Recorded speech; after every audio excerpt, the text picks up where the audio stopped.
Hey friends, it's me, Momma Marcy. I'm here, right here. It's me. Hi.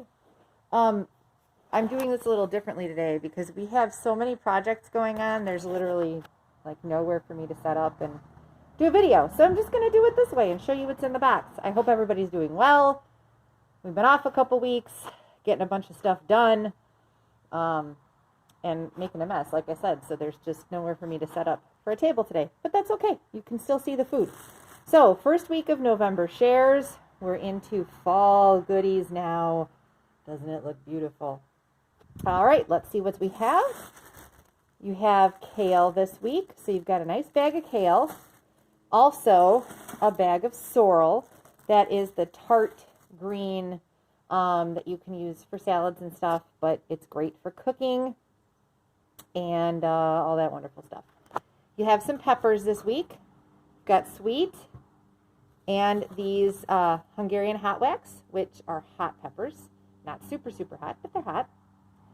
You have the world's most gigantic purple top turnips. So these, got a couple of these in here because they're so big. Best cooked, you can mash them like potatoes. You can roast them, which is what I like to do with a little salt and olive oil. I do a mix of turnips, potatoes, beets if I have them, carrots if I have them, and onions, and toss them with olive oil and salt, and they are absolutely lovely. You can also use the greens on this turnips and all the rest of the root crops that we have in here. Turnips will last. If you want to save them, put them in your fridge. This one you can see is kind of a burst turnip, but it's still perfectly fine. It's just the way it grew.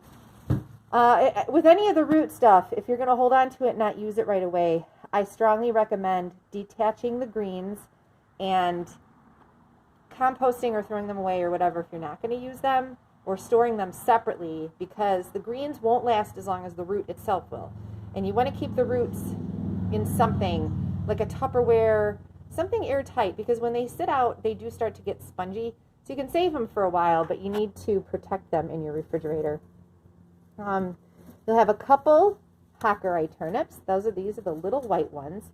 I put a recipe in the newsletter today for these, and you can use these. You can use regular turnips. You can use radishes. The Hockerai are nice raw or cooked. You have a whole honkin' bunch of radishes. I'm not even going to take them all out. There's a lot of radishes in here. Again, you can cook them or you can eat them raw. You've got an onion and garlic. And then you'll have a couple delicata squash. These are a winter squash. They're very sweet. They are lovely roasted. So if you were going to do the roasted turnips and onions and whatever else, you can peel and cut up the delicata and throw it in there, and it's delicious. You can prepare them like you would any other winter squash. They have a sweet taste like a sweet potato. So that's what they remind me of. They're really nice. We put them in soup sometimes too. They're softer than like a butternut or an acorn. So you can cook them and do a whole variety of things with them. So that's your box for this week. I hope everybody enjoys everything, and we'll see you next week.